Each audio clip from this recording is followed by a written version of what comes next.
In Nietzsche's compiled text, The Will to Power, in the section on the critique of religion, he says, all the beauty and sublimity which we have ascribed to real and imagined things, I will reclaim as the property and product of man. As his most eloquent apology, man as poet, as thinker, as God, as love, as power. Oh, the royal liberality with which he has lavished gifts upon things in order to impoverish himself and make himself feel wretched.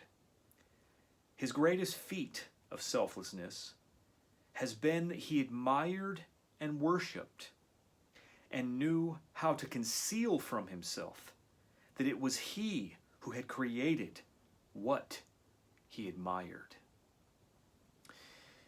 I believe that this is the deepest point of thought. I believe that thought has reached its highest capacity of criticism when it blazes through the constructed world and realizes that the very ideals that we thought were essentially given to us were in fact created by us. This is vitally important in understanding the world. A great deal of people, in the course of living their lives, live their lives on the basis of cultural standards, of cultural presuppositions of significance that they are not aware of. They have these assumptions that the things that they are working on are some kind of magical entity, are some type of magical category that has been discovered existing in the universe. But the reality is that the categories that we understand, that we know, that help us to understand the world, these categories have all been constructed by humans.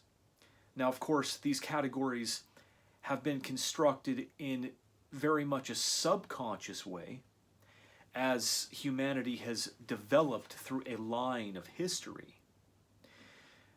And this gives them the impression of being inherited or being somehow contained within the universe.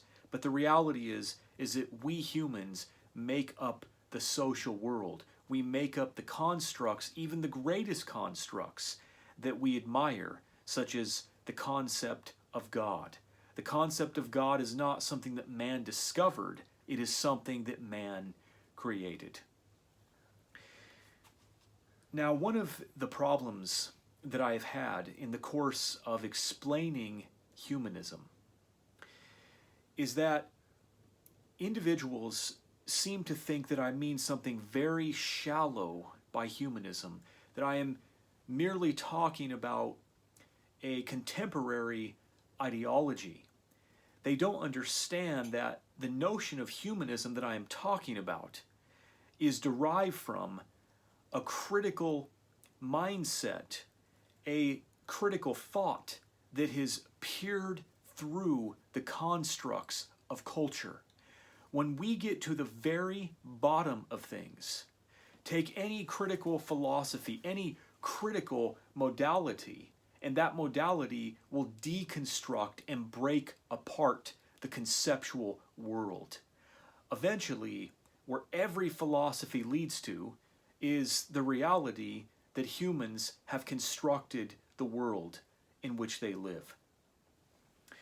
All philosophies, when they are carefully thought through, lead to an understanding of the significance of cultural values.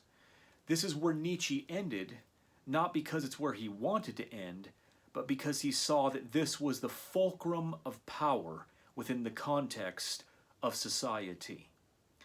It is the motivational point that drives humans in society.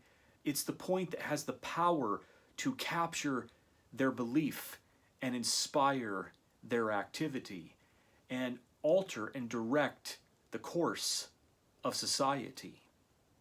So Nietzsche was engaged in a project where he was seeking to self-consciously construct higher values by beginning with an understanding that all values that we admire are constructed by us. But we deceive ourselves and we make ourselves think that these concepts were not constructed by us.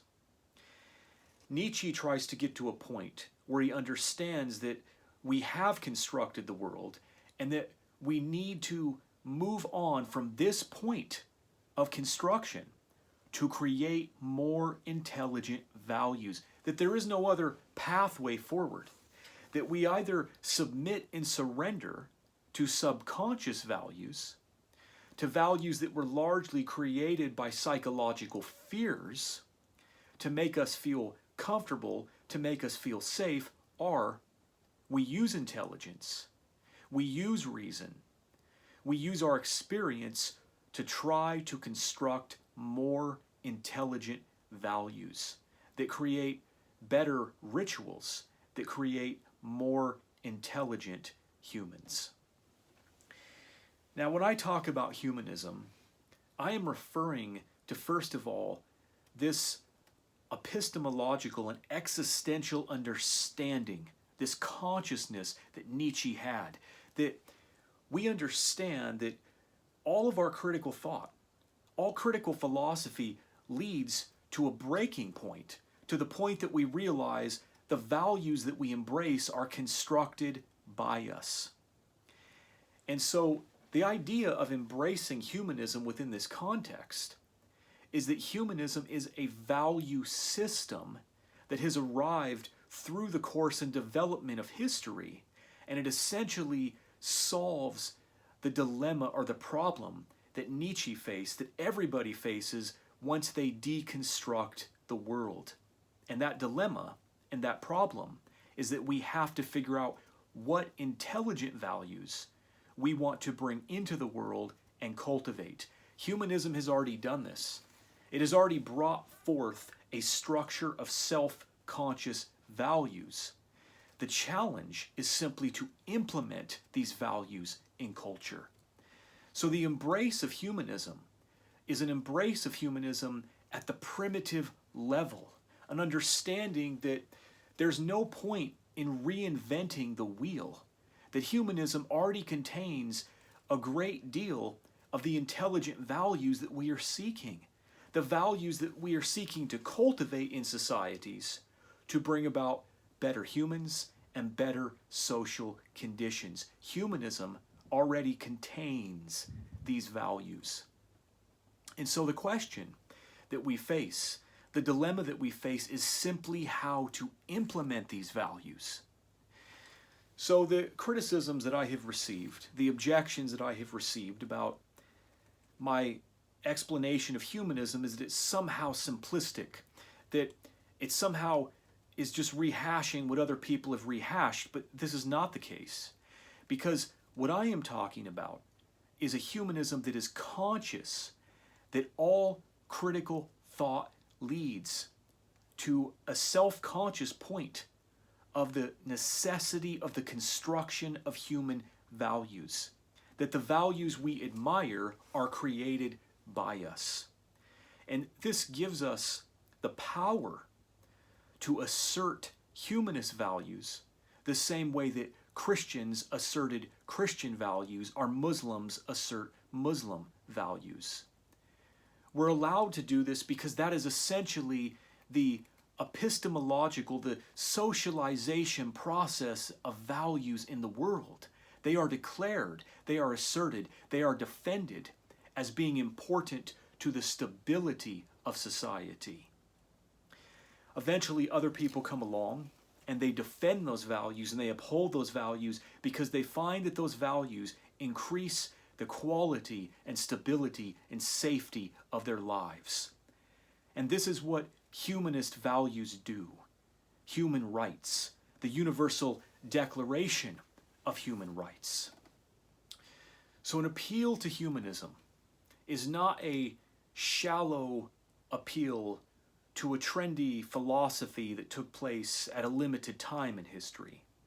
It's a self-conscious appeal to necessary value structures higher sublated value structures that solve for us the problem that we reach when we have come to the edge of critical thought, when we get to the end of it and we find out that the world is constructed. We then ask the question, how can we more intelligently construct the world? Well, we know we have to engage in value formation. Value formation is what motivates people. It's what drives social structures. It's what drives humans. It's the most powerful force within the human psychological chain, within the human psyche. And so the dilemma we face is, how do we construct these values? Many people say they just want to go back to the regression of older religious forms, but that's a fallacy, that's false. The world spirit has moved on and progressed, and we can see the advancement of its consciousness.